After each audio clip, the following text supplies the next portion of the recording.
You complain about one mosquito buzzing around your bedroom? Cute. While you're busy slapping your arms and drowning yourself in bug spray, imagine this.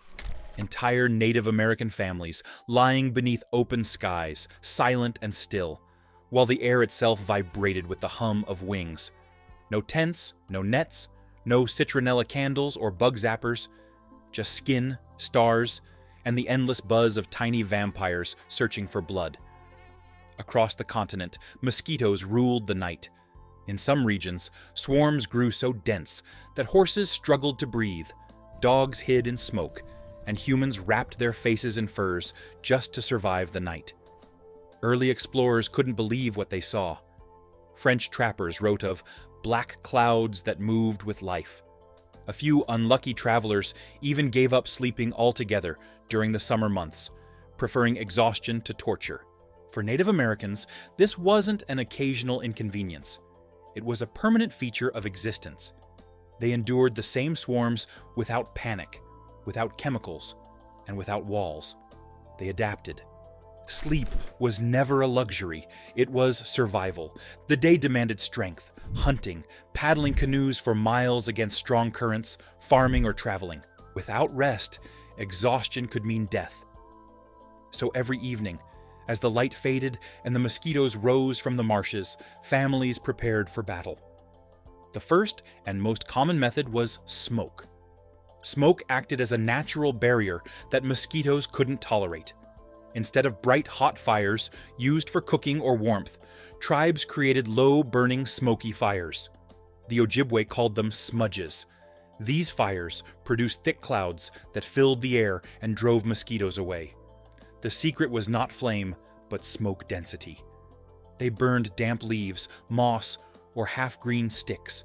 The goal was not light, it was endurance. A proper smudge burned slowly, releasing a steady column of gray haze that drifted through the camp like mist. Each tribe had its own method. On the plains, buffalo chips were prized for their long-lasting burn. In forested regions, cedar, sage, and sweetgrass were added to enrich the smoke with aromatic oils that masked human scent. Cedar carried a deep, woody fragrance. Sage filled the air with sharp bitterness that confused the insect's senses. The Ojibwe and Cree learned to arrange several fires around their sleeping areas, so that the wind carried the haze across the entire camp. Others built small, portable smudges in clay bowls that could be moved during the night. It wasn't glamorous. Eyes watered, clothes reeked of smoke, but it worked. Smoke was more than protection. It was knowledge turned into ritual, a nightly partnership between fire and patience, between human and land. Of course, smoke wasn't foolproof. Rain, high winds, or simply running out of fuel could ruin a good night's sleep. When that happened, people turned to the ground itself. Mud became armor. It might sound primitive, but it worked. The logic was simple. Mosquitoes can't bite what they can't reach. Cover the skin in a thin layer of wet earth, and their needle-like mouthparts are useless. The mud's benefits didn't stop there. Anyone who spent a night in the open during July knows the second enemy after mosquitoes: heat. As the mud dried, it cooled the skin by evaporation. It was the original air conditioning, a natural double shield against heat and bites. It wasn't glamorous. You fell asleep crusted in earth, smelling like riverbanks and smoke. But it worked. Not all muds were equal. River clay, rich in minerals, stuck best and stayed flexible. Swamp mud worked too, but tribes preferred cleaner deposits near moving water to avoid bacteria. In coastal areas, sandy clays mixed with bits of grass created a smoother coating that dried faster. Some even mixed ashes or crushed herbs into the mud for extra strength or scent. There was also a practical bonus: the morning wash. Bathing in streams at dawn rinsed off the dried mud while cleaning sweat and dirt accumulated from the previous day. Without realizing it, this routine improved hygiene and reduced bacterial infections, something later settlers often neglected. It's a rare example of necessity aligning perfectly with health. Staying bite-free also meant staying cleaner, another quiet win for adaptation. At dawn, people washed the hardened shell away, stepping into cool water, as the first light spread across the land. For a few hours, they were free, refreshed, rested, and ready for another day of hunting, farming, or travel. The mud served more than one purpose. It repelled mosquitoes, yes, but it also cooled the body during sweltering nights and protected against sunburn during long days. Centuries before sunscreen or insect repellent existed, Native Americans had already perfected both, using nothing but dirt. Mud wasn't a desperate improvisation. It was genius born from observation. The land that bred the mosquitoes also provided the tools to defeat them. Farther south, tribes developed an equally ingenious but far smellier solution: animal fat. European explorers were appalled when they first saw native families shimmering with a greasy sheen under the moonlight. But those glistening bodies weren't the result of vanity, they were tactical. The fat acted as both a physical coating and an olfactory disguise. Mosquitoes navigate by smell, homing in on carbon dioxide, body heat, and chemical signals from human skin. Smother those scents with something else, something thick, oily, and overpowering, and the mosquitoes lose their target. The Gulf Coast tribes used fish oil or alligator fat. Great Lakes people preferred bear grease. Arctic and subarctic peoples used seal oil. Almost every region had a version. The key wasn't freshness. In fact, the most effective fat was the one on the verge of spoiling. The method was efficient. The fat stayed on the skin for hours, resisted sweat, and offered protection even in high humidity. It also had a side effect settlers didn't expect. It preserved the skin from cracking in the heat and wind. What started as mosquito defense became skincare. Not every weapon against mosquitoes required fire, mud, or grease. Some defenders came with wings. Native Americans understood something that even modern pest control sometimes forgets. The sky, the trees, and the water were alive with silent partners.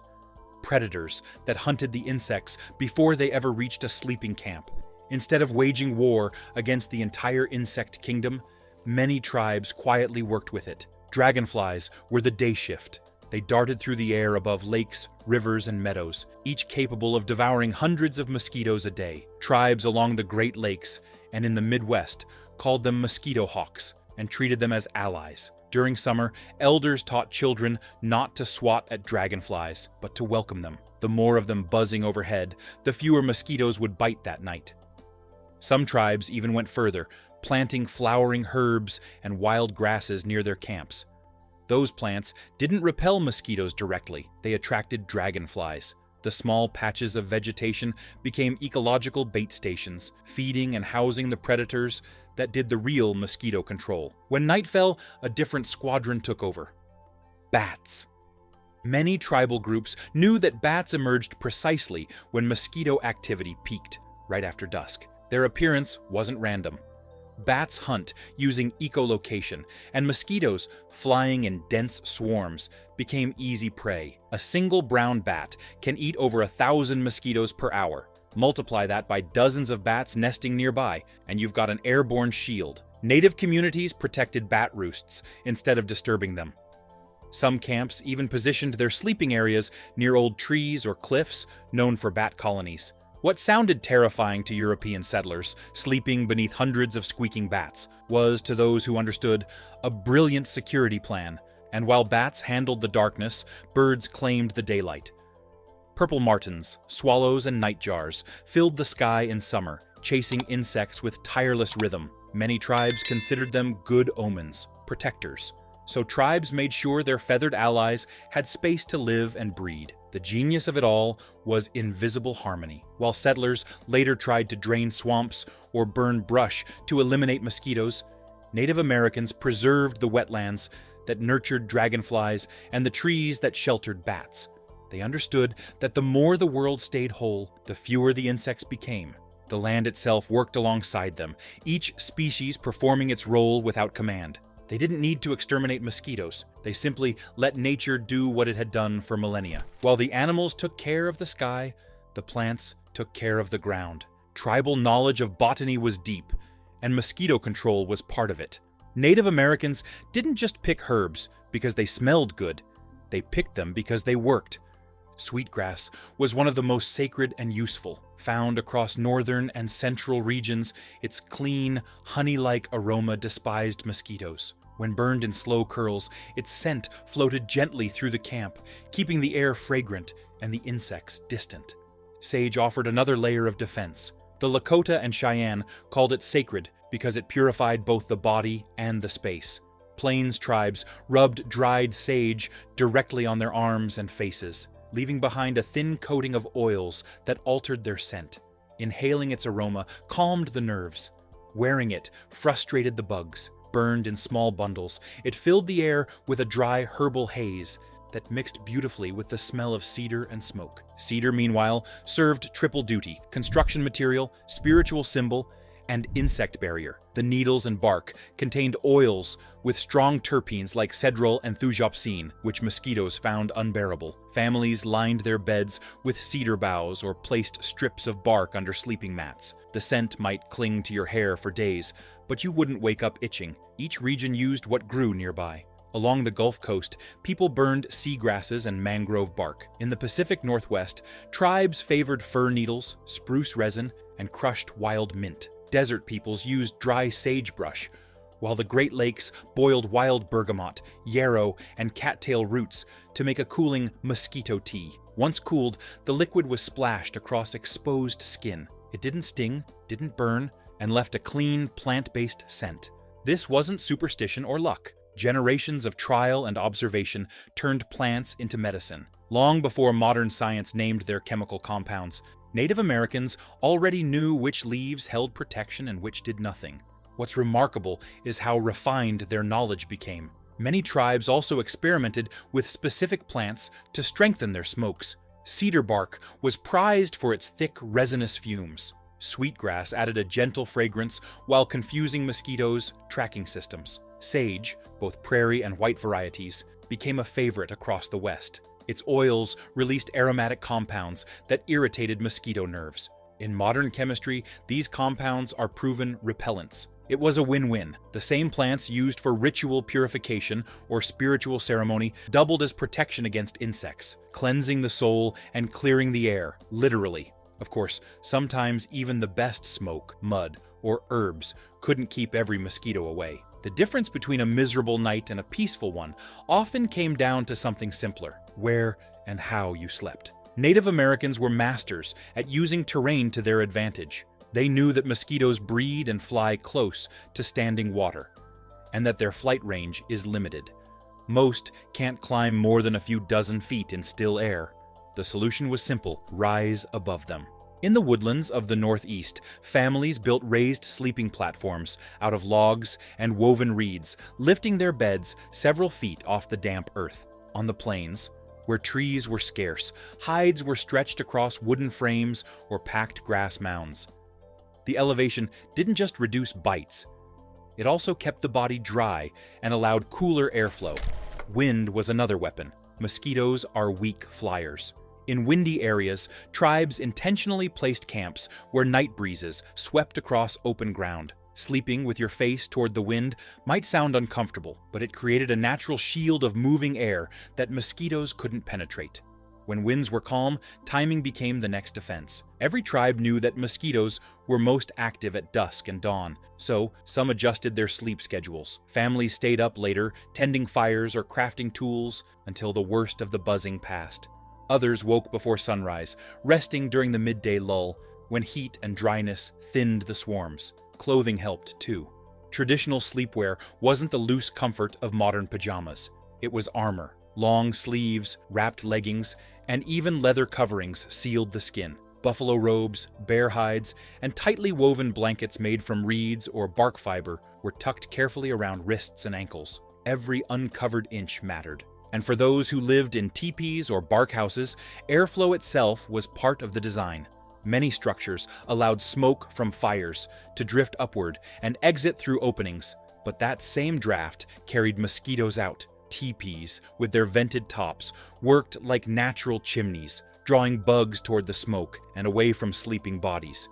Their shelters weren't mosquito-proof, but they were mosquito-smart. Across the continent, the details changed, but the logic stayed the same. In the humid southeast, the Creek, Choctaw, and Seminole faced year-round mosquito infestations.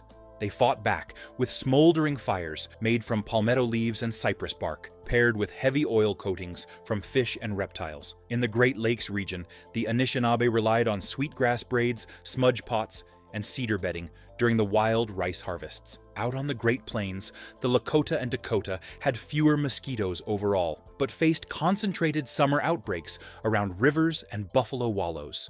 For them, timing and wind mattered most. Camps were set up on high ground where breezes were strongest, and smudge fires ringed the camp perimeter. Farther west, in the Pacific Northwest, cedar dominated. The Tlingit and Haida burned cedar bark mixed with spruce resin and lined sleeping platforms with aromatic fir boughs. In the desert Southwest, the Hopi and Apache used sagebrush smokes and clay coatings to withstand short but fierce mosquito seasons after monsoon rains. Every method fit its landscape perfectly. No one solution ruled the continent, because the continent itself refused to play by one set of rules. That's what made the system so brilliant. It was flexible, practical, locally engineered. Each community learned what worked through generations of observation and experiment. They didn't need written manuals or mosquito net patents, just patience and memory. What they created wasn't just pest control, it was ecological harmony, a balance between humans, insects, animals, and plants that allowed life to thrive, without poisons, without destruction, without arrogance. And unlike modern methods, theirs didn't make things worse later. Smoke didn't pollute. Mud didn't poison the water. Cedar, sage, and sweetgrass regrew every season. The ecosystem stayed intact. Native Americans never declared war on mosquitoes. They endured them, learned from them, and folded their presence into daily life. Some tribes even told stories about how mosquitoes came to be. Tales of spirits teaching humans patience and endurance. In others, mosquitoes symbolized humility, reminders that every creature, no matter how small, holds power. The lesson wasn't how to destroy them. It was how to live alongside them. The night was never quiet. The air always moved with wings, the sound a constant hum over the land. Yet, people learned to hear beyond it.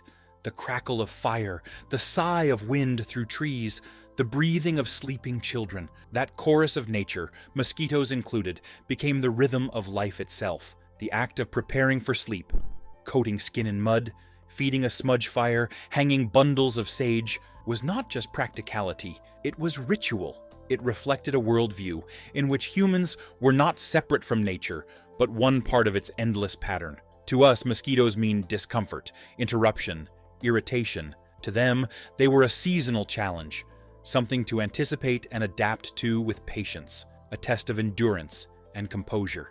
In the same way that drought, flood, or cold shaped survival, the mosquito shaped discipline. Every summer night became a quiet reminder of balance. Pain coexisted with peace, sound with silence, and life with the swarm. They didn't conquer the buzz, they understood it. And through that understanding, they found rest.